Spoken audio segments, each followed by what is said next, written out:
As in Ireland, the Scotch Bar festival of November was called Samhain. Western Scotland, lying nearest Tara, centre alike of pagan and Christian religion in Ireland, was colonized by both people and the customs of Eastern Ireland. The November Eve fires, which in Ireland either died out or were replaced by candles, were continued in Scotland. In Bushan, where was the altar source of the Samhain fire, bonfires were lighted on hilltops in the 18th century, and in Moray, the idea of fires of thanksgiving for harvest was kept to as late as 1866. All through the 18th century in the Highlands and in Perthshire, torches of heat, broom, flax or ferns were carried about the fields and villages by each family, with the intent to cause good crops in succeeding years. The course about the fields was sunwise, to have a good influence. Brought home at dark, the torches were thrown down in a heap and made a fire.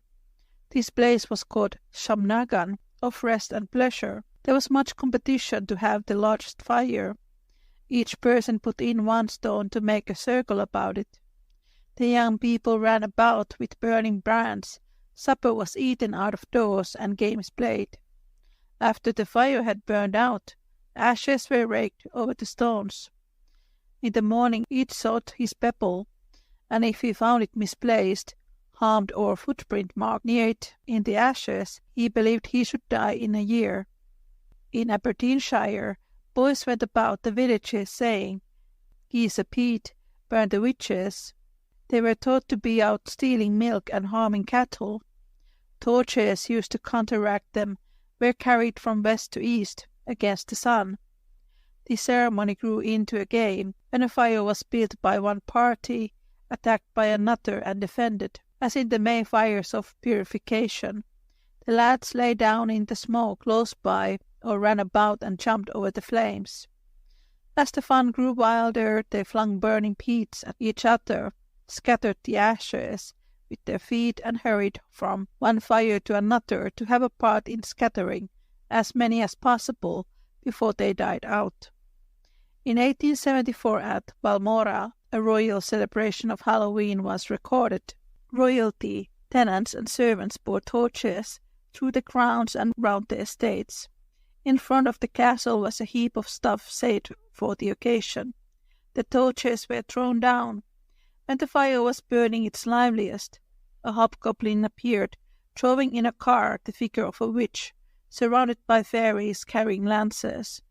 The people formed a circle about the fire, and the witch was tossed in. Then there were dances to the music of bagpipes. It was the time of the year when servants changed masters or signed up anew under the old ones.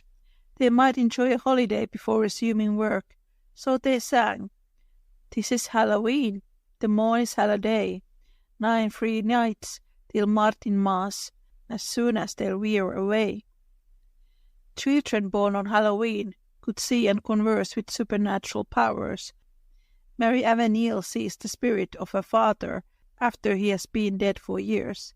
The White Lady of Avenel is her peculiar guardian. The Scottish border where Mary lived is the seat of many superstitions and otherworldly beliefs. The fairies of Scotland are more terrible than those of Ireland, as the dells and streams and woods are grander, and the character of the people more serious. It is unlucky to name the fairies, here as elsewhere, except by such placating titles as Good Neighbours or Men of Peace. Rowan, elm, and holly are a protection against them. Quote, "I have tied red thread around the bairn's throat, and given ilk ane of them a riding wand of rowan tree, full by, sewing up a slip of wych elm into their doubles, and I wish to know of your reverence if there be anything mair that a lone woman can do in the matter of ghosts and fairies. Be here, that I should have named their unlucky names twice forever." From Peter Pan and Wendy.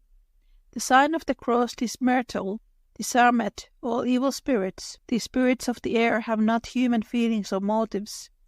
They are conscienceless in this respect, Peter Pan is an immortal fairy, as well as an immortal child, while like a child he resents injustice in horrified silence. Like a fairy he acts with no sense of responsibility when he saves Wendy's brother from falling as they fly. You felt it was his cleverness that interested him, and not the saving of human life. Quote from Hopper's Fairy Fiddler. The world in which Peter lived was so near the Kensington Gardens that he could see them through the bridge as he sat on the shore of the Neverland. Yet for a long time he could not get to them. Peter is a fairy piper who steals away the souls of children. No man alive has seen me, but women hear me play, sometimes at door or window, fiddling the souls away, the child's soul and the Colleen's, out of the covering clay. On Halloween all traditional spirits are abroad.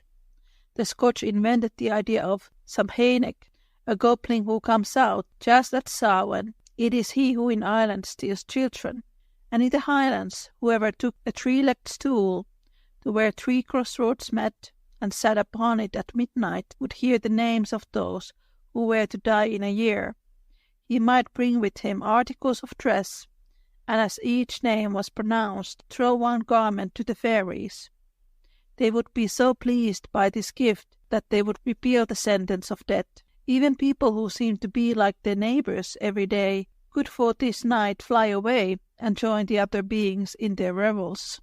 When the witches may be seen, some of you them black, some of them green, some of them like a turkey bean. A witches' party was conducted in this way.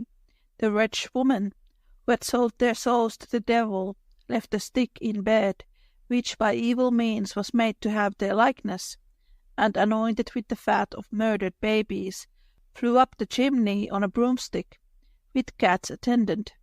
Byrne tells the story of a company of witches pulling ragwort by the roadside, getting each astride her ragwort, with the summons, up horsey and flying away.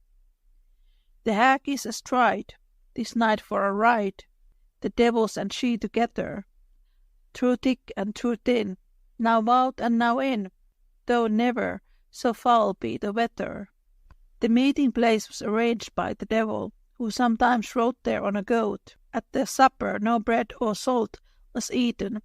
They drank out of horses' skulls and danced, sometimes back to back, sometimes from west to east, for the dances at the ancient Baal festivals were from east to west, and it was evil and ill-omened to move the other way. For this dance the devil played a bagpipe made of hen's skull and cat's tail. Children make themselves spookies on this evening, carrying the largest turnip steak and save from harvest, hollow down, and carved teeth and forehead, and lighted by a candle fastened inside. If the spirit of a person simply appears without being summoned, and the person is still alive, it means that he is in danger. If he comes toward the one to whom he appears, the danger is over.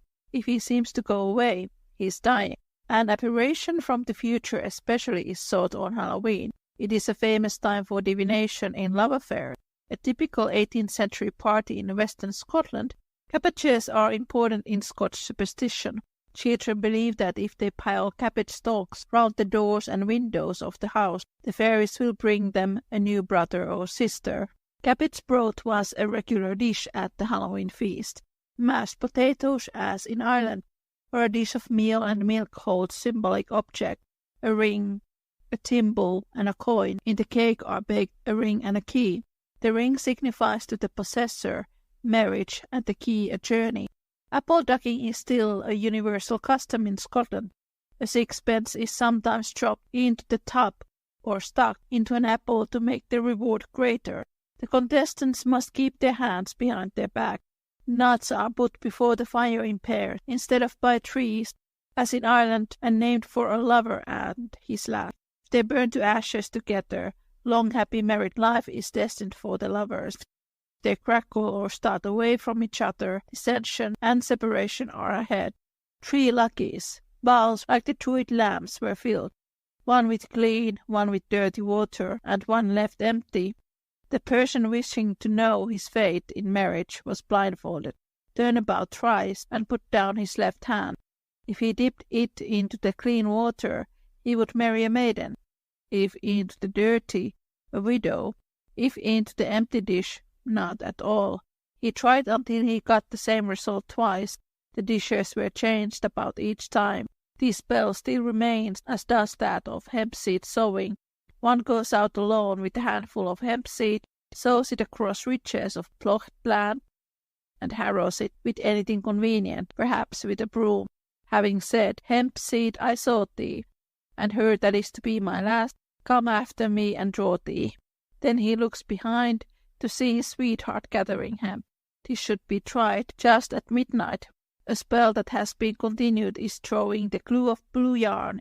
As it is wound backward, something holds it. The window must ask to hear the name of their future sweetheart. Another spell, not commonly tried now, is winnowing 3 measures imaginary corn as one stands in the barn alone, with doors open, to let the spirits that come in go out again freely. As one finishes the motions, the apparition of the future husband will come in at one door and pass out at the other. At times other prophetic appearances were seen. Formerly a stack of beans, oats, or barley was measured, front with the arms against sun. At the end of the 3rd time, the arms would enclose the vision of the future husband or wife. Kale pulling, apple snapping, and lead melting are social rites, but many were to be tried alone and in secret. A Highland divination was tried with a shoe held by the tip and thrown. Person will journey in the direction the 2 points out. If it falls sole up, it means bad luck. Girls would pull a straw each out of a thatch in Broadsea, and would take it to an old woman in Fraserburgh. The seers would break the straw and find within it a hair, the colour of the lovers to be. Blindfolded they plucked heads of oats and counted the number of grains to find out how many children they would have. If the tip was perfect, not broken or gone, they would be married honourably. Another way of determining the number of children was to drop the white of an egg into a glass of water. The number of division was the number sought. White of egg is hot with water in the mouth, like the grains of oats in Ireland. Names are written on papers and laid upon the chimney-piece. Fate guides the hand of the blindfolded man to the slip which bears his sweetheart's name. A Halloween mirror is made by the rays of the moon. If a girl goes secretly into a room at midnight between October and November, sits down at the mirror and cuts an apple into 9 slices, holding each on the point of a knife before she eats it, she may see in the moonlight glass the image of her lover, looking over her left shoulder and asking for the last piece of apple. The wetting of the sark's sleeve in a south-running burn where 3 lairds, landsmeet, and carrying it home to dry before the fire, was really a Scotch custom, but has already been described in Ireland. Just before breaking up, the crowd of young people partook of sowens, oatmeal porridge cakes with butter and strunt, as they hoped for good luck throughout the year. In Herbreid, Scottish island of the western coast, have Halloween tradition of their own, as well as many borrowed from Ireland and Scotland. Barra, isolated near the end of the island chain, still celebrates the Celtic days, Beltane and November Eve.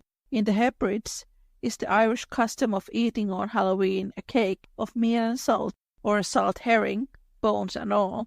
To dream of someone, bring a drink of water. Not a word must be spoken, nor a drop of water drunk, till the dream comes. In St. Kilda, a large triangular cake is baked, which must be all eaten up before morning. A curious custom that prevailed in the island of Lewis in the 18th century was the worship of Shoni, a sea god with a Norse name. His ceremonies were similar to those paid to Saman in Ireland, but more picturesque.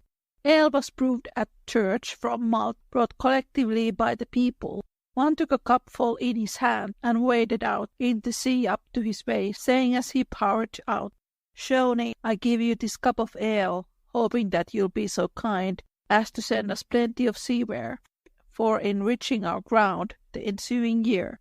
The party returned to the church, waited for a given signal when a candle burning on the altar was blown out. Then they went out to the fields and drank ale with dance and song. The dump cake originated in Lewis, Girls were each apportioned a small piece of dough mixed with any but spring water. They kneaded it with their left thumbs in silence. Before midnight they prickled initials on them with a new pin and put them by the fire. The girls withdrew to the further end of the room, still in silence. At midnight each lover was expected to enter and lay his hand on the cake marked with his initial. On Halloween fairies are out. Halloween will come. Witchcraft will be set a-going. Fairies will be at full speed, running in every path. But for the most part this belief has died out in Scottish land, except near the border, and Halloween is celebrated only by stories and jokes and games, songs and dances.